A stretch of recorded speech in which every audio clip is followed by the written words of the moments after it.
Analogue. It's an analog kind of day today, so I'm feeling like an analog type of day. I've got my Canon AE1 and I've got my yellow filter, and I'm gonna use Ilford 400 speed film, black and white. So now with the onset of digital, probably around the 90s, I guess digital, when it came along, kind of took away that warmthness to it, I guess you could call it. I mean, really, it's just the nostalgic of harping back to, the days of analog, just like records. Yeah, even with records, they reckon that the analog record, something was lost when CDs came along. I think a lot of people are saying that because records had that frequency dynamic range was lower, it wasn't as loud, and when digital came along, or CDs and MP3s, whatever, there was a bigger frequency range, so you could get louder. So in the 90s, everything got bloody loud. And that's what they say with records. You're getting that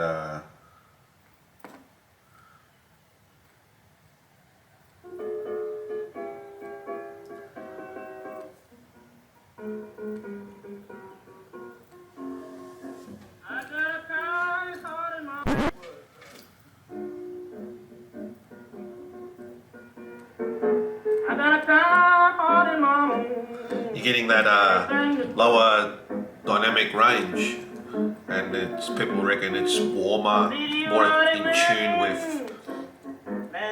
our ears. Yes, so that technology came along and made everything easier. Obviously, you don't need film anymore. You can take 1,000 shots, you don't need 24.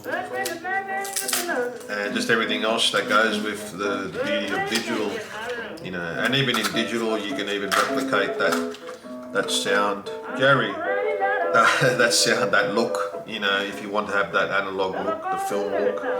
So just like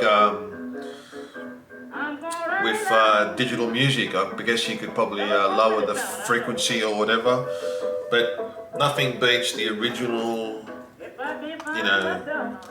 item. Nothing beats the original source. That's what I'm trying to say.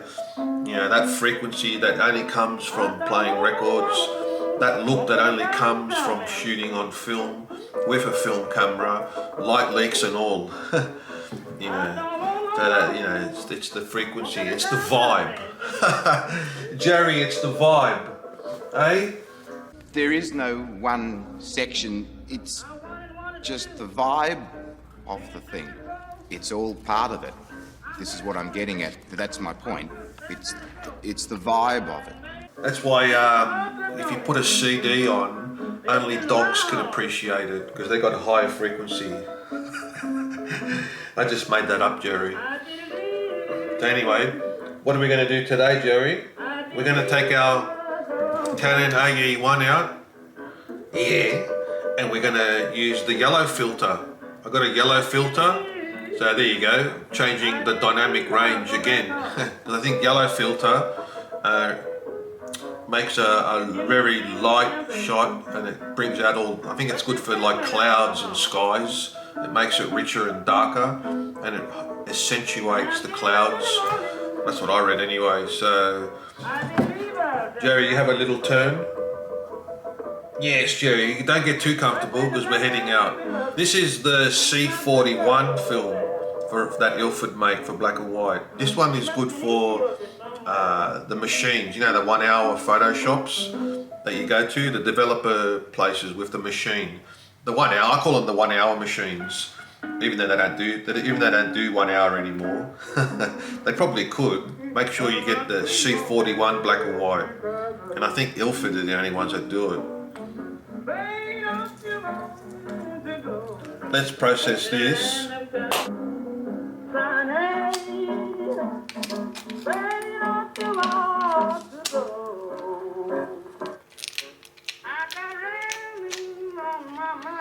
Jerry, we got rambling on our mind. We're gonna go rambling, Jerry. Yes, Jerry, we're gonna go rambling. We got rambling on our mind.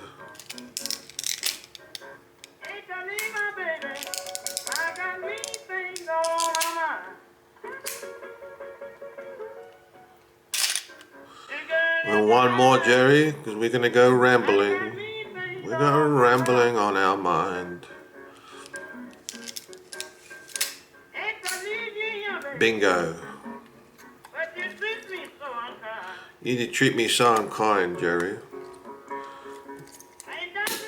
There you go. And it's moving. As long as that moves, it's all good. Some things just look better in analog. Yes, Jerry. Check this out.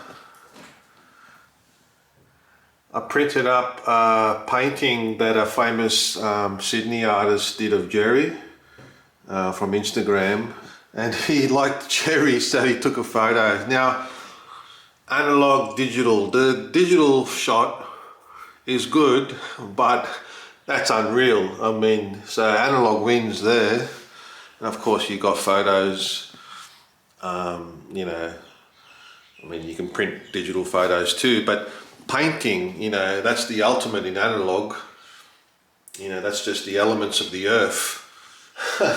Actually, he did another one today. He did another one this week. He saw another photo of Jerry. And yeah, I'm going to buy that one as well. Now, obviously, there are some things that are better. Some things have improved, obviously, because we don't want to live completely in the past. You know, the advent of technology, don't get me wrong, I love digital photography. It's the best. I mean, this analog thing that I'm doing is just a blast from the past, you know, a bit of fun, have a bit of fun with it. But while I'm doing it, I can appreciate how the analog world and film in particular, that's what this is all about, has that, you know, like I said in my other videos, it has that tangibility and that warmthness to it. So analog, that's analog. Canon AE1 program.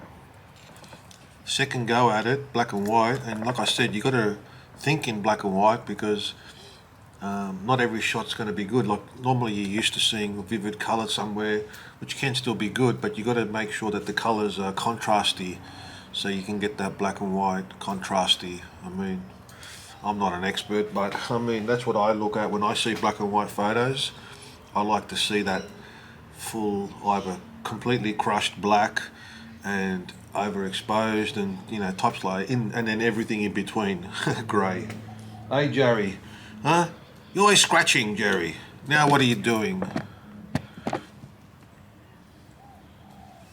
You're chewing your foot. So now the thing is, with this 1.8 on the, I've got a 50mm 1.8, the old classic nifty 50. The thing is, getting it to 1.8, good luck, because if you go to 1000 speed, drop the, let less light in, so you need more light in with the 1.8, open up the aperture, it's too bright still. Mind you, I've got ISO 400 speed, that's probably why. You hardly ever get to use the bloody 1.8 to get that depth of field. So yeah, that's one observation. But other than that, it's just it's unreal. You know, so solid and perfectly positioned. The old Canon AE1 program. Jerry. 1, 2, 1.